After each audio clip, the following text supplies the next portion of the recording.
Lecture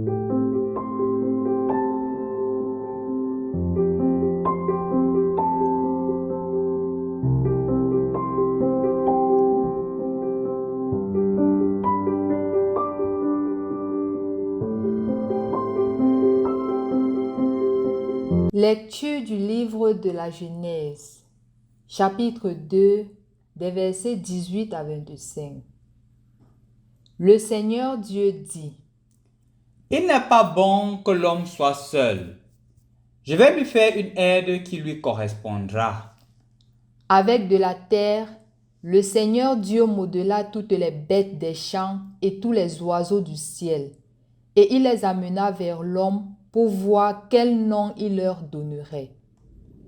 C'étaient des êtres vivants, et l'homme donna un nom à chacun. L'homme donna donc leur nom à tous les animaux, aux oiseaux du ciel et à toutes les bêtes des champs. Mais il ne trouva aucune aide qui lui corresponde. Alors le Seigneur Dieu prit une de ses côtes, puis il referma la chair à sa place. Avec la côte qu'il avait prise à l'homme, il façonna une femme et il l'amena vers l'homme. L'homme dit alors: Cette fois-ci, voici l'os de mes os et la chair de ma chair. Elle s'appellera femme, Isha. Elle fut tirée de l'homme, Ish.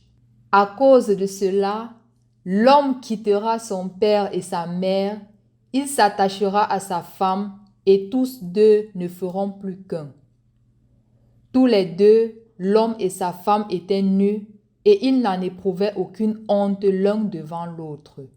Au nom du Père et du Fils et du Saint-Esprit. Amen. Loué soit Jésus-Christ. Chers frères et sœurs dans le Christ, nous écoutons dans la première lecture d'aujourd'hui que l'homme quittera son père et sa mère et s'attachera à sa femme. Et tous deux ne feront plus qu'un. L'homme quittera.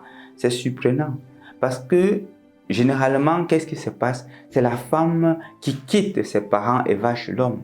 Pourquoi est-ce qu'on se met à dire ici que l'homme quittera son père et sa mère et s'attachera à sa femme et tous deux ne feront plus qu'un? C'est de toute évidence, quand nos frères écrivent ce texte, que l'homme reçoit la femme chez lui. Ce n'est pas que c'est la femme qui va chez l'homme.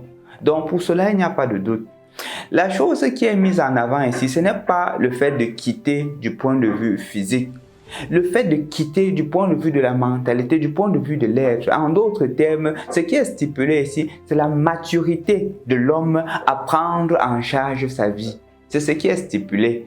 Donc, chers frères et sœurs dans le Christ, en écoutant la première lecture d'aujourd'hui, le Seigneur indirectement voudrait nous faire comprendre que nous sommes appelés à être des êtres matures.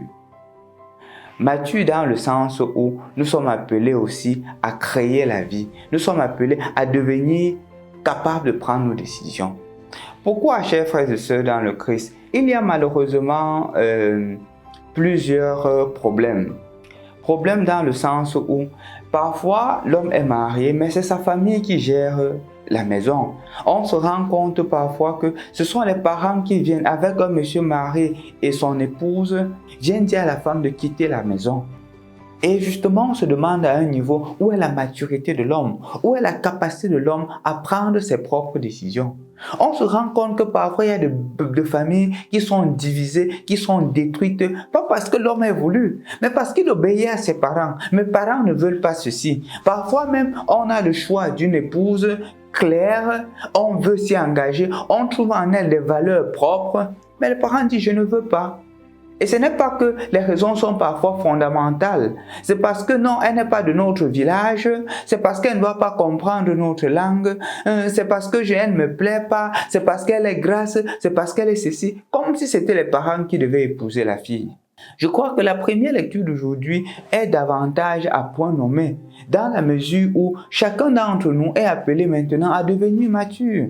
Quand on a un âge de se marier, on doit prendre ses propres décisions. C'est ce qui est mis là en exergue ici. Ça ne voudrait pas pour autant dire que les parents n'ont pas leur mot à dire, non. Mais le point de vue des parents est davantage consultatif et l'homme doit prendre la dernière décision. C'est pour cela qu'on dit il quitte pour aller vers la femme. On ne dit pas d'abord, précisons clairement que ce sont les parents qui l'amènent. Il quitte son père et sa mère, il s'attachera à sa femme et tous deux ne feront plus qu'un. Donc c'est d'abord la maturité de l'homme de pouvoir se prendre en charge. Se prenant en charge, il est capable de prendre épouse. En d'autres termes, si on n'est pas capable de se libérer de la responsabilité parentale, on est incapable de se marier. Parce que celui qui se marie, c'est celui qui est capable de dire que je prends mes décisions. C'est maintenant moi qui gère ma famille. Et mes parents sont là pour nous conseiller et non pour prendre les décisions à ma place.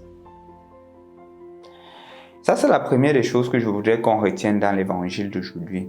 La deuxième, c'est la tendance qui est aussi en train de naître quand on écoute ceci, non? Que l'homme est au-dessus de la femme doit être au service de l'homme. Moi, je n'aime pas utiliser cette expression. J'aime plutôt utiliser le principe de complémentarité. L'homme et la femme se complètent. L'homme trouve sa joie seulement avec la femme. C'est pour cela que dans la première lecture que nous avons écoutée, dans la Genèse, on présente les animaux à l'homme. Il ne trouve personne. Il ne trouve pas. Parce qu'il n'y a aucun être qui puisse satisfaire ce manque, ce vide qui est en lui. C'est seulement quand on crée Ève, Isha, qu'il se rend compte qu'en fait, il trouve son être complet. Il se complète en Ève. Ça veut dire que j'ai souvent l'habitude de le dire en blaguant quand je forme les couples que la femme est la version corrigée de l'homme. Dieu a créé l'homme, après il a trouvé quelques manquements et maintenant il a corrigé ces manquements-là avec la femme. Et c'est pour cela que tous les manquements de l'homme se trouvent chez la femme et c'est pour cela qu'il est toujours porté vers elle. Et donc, chers frères et sœurs dans le Christ, le Seigneur a dit ils ne feront plus qu'un. Il n'a pas dit que il sera au-dessus d'elle. Ça veut dire qu'une famille est une famille unie. Ce n'est pas une famille où l'homme est au-dessus de la femme, mais une famille où l'homme collabore avec son épouse pour quelque chose de meilleur, pour le meilleur de la famille, pour le meilleur des enfants et pour le meilleur de la société. Je voudrais donc t'inviter aujourd'hui, mon frère, toi qui m'écoutes aujourd'hui, applique ce principe dans ta famille. Applique ce principe de complémentarité, pas ce principe de domination.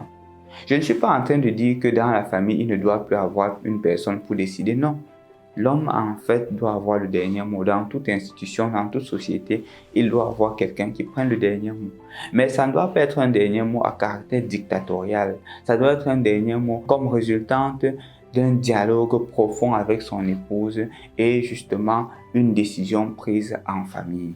C'est ça, en fait, la famille. C'est ça, en fait, ce que le Seigneur voudrait te faire comprendre en ce jour. Parce que ta femme a beaucoup de talent. Ton épouse a beaucoup de talent.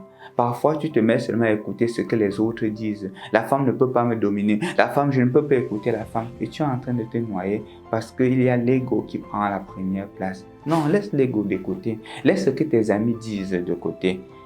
Écoute ton épouse. C'est ta complétude. Étant ta complétude, elle est mieux à ton service, elle est mieux disponible pour t'aider, pour t'accompagner, pour que vous soyez une meilleure famille d'aujourd'hui, demain et dans l'avenir. Parce que vos enfants vous regardent. Au nom du Père et du Fils et du Saint-Esprit. Amen.